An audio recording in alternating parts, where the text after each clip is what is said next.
Assalamualaikum warahmatullahi wabarakatuh. Bapak Ibu, perkenalkan nama saya Muhammad Dahran Razak dengan NIM 25101502006 dari Fakultas Kedokteran Universitas Negeri Makassar, Prodi Kedokteran. Pada video ini saya akan menjelaskan tentang eh, kaidah bahasa Indonesia, yaitu kalimat efektif dan pengembangan paragraf sebagai nilai untuk ujian tengah semester mata kuliah bahasa Indonesia. Adapun dosen pengampunya adalah Ibu Nur Ilmi SPD MPD. Yang pertama adalah definisi kalimat efektif. Di sini saya akan di bagian ini saya bertujuan memberikan batasan yang jelas bahwa kalimat yang benar secara tata bahasa belum tentu efektif. Kalimat disebut efektif jika pembaca menangkap informasi sama persis dengan apa yang dipikirkan penulis. Fokusnya adalah pada efisiensi komunikasi agar tidak terjadi salah paham. Yang kedua adalah karakteristik kalimat efektif. Di sini saya menjelaskan syarat agar sebuah kalimat punya kekuatan.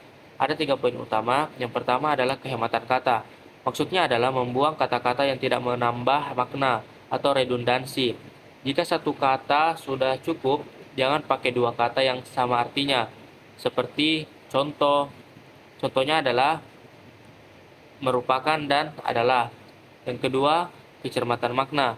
Maksudnya adalah pemilihan kata yang spesifik. Kalimat tidak boleh ambigu atau punya makna ganda yang bisa membingungkan pembaca. Yang ketiga ada kesepadanan struktur. Maksudnya, kejelasan perang harus jelas siapa yang melakukan atau subjeknya dan apa yang dilakukan atau predikatnya. Jika strukturnya kacau, logika kalimatnya akan hilang. Selanjutnya yang ketiga, pengembangan paragraf atau kohesi dan koherensi. Maksudnya, sebuah paragraf bukan sekedar kumpulan kalimat yang dideretkan, tapi harus menjadi satu kesatuan yang utuh. Kohesi atau kerapian bentuk, ibarat lem atau sambungan antar kalimat, seperti kata hubung. Namun, oleh karena itu, selain itu, tanpa kohesi, kalimat-kalimat Anda akan terasa terputus-putus. Yang kedua, koherensi atau kerapian makna. Maksudnya, adalah semua kalimat dalam satu paragraf harus membahas satu ide pokok yang sama. Jangan sampai kalimat pertama bahas anatomi, tapi kalimat kedua tiba-tiba bahas hobi tanpa ada kaitan logisnya. Yang keempat, maksud bagian di sini adalah pola pengembangan paragraf. Maksudnya adalah strategi atau cara penulis mengalirkan idenya agar mudah diikuti oleh pembaca. Misalnya, pola sebab akibat digunakan untuk menjelaskan alasan terjadinya sesuatu. Sedangkan pola ilustrasi digunakan untuk membumikan konsep yang abstrak melalui contoh nyata. Dan yang terakhir, yang kelima, strategi pembelajaran atau per-review dan umpan balik. Maksudnya, bagian penutup ini menekankan bahwa kemampuan menulis efektif itu adalah keterampilan atau skill, bukan sekadar teori.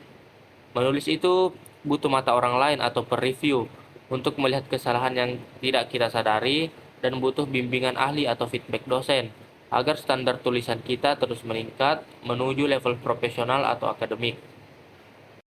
Sebagai penutup, mari kita ingat pesan dari tokoh bahasa kebanggaan Indonesia, yaitu Goris Keraf.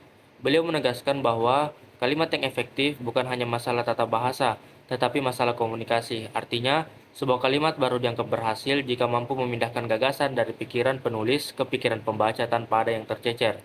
Dengan menguasai kalimat efektif dan pola paragraf yang benar, kita sedang belajar untuk berpikir secara logis dan menghargai pembaca kita. Teruslah berlatih karena tulisan yang jernih adalah gerbang menuju intelektualitas yang tinggi.